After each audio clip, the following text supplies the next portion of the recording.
আমার সন্তান যেমনই হোক ডাকবে আমায় মা, ডাকতে আমায় পরের সন্তান কখনই আসবে না। যাদের কাছে আমার সন্তান হবে ও প্রিয়, তাদের মূল্য নাই আমার কাছে, তা জেনে নিও। বাবার বাড়ি, শ্বশুর বাড়ি এসব বুঝি না, সন্তানের বেলায় অবহেলায় কাউকে ছাড়ব না। একমাত্র মেয়েদের সম্পদই হলো তার সন্তান। মেয়েদের শ্বশুর বাড়ির, বাপের বাড়ির সম্পদ কিছুই তাদের নিজের না, কিন্তু একমাত্র সন্তান তাদের নিজের।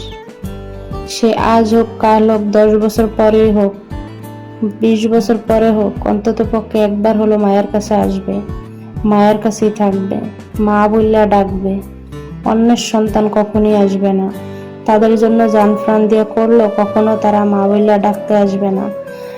20 বছর পর কখনো আপনাকে দেখতেও আসবে না, এমনকি আপনার কথা মনেও রাখবে না। এটাই বাস্তব।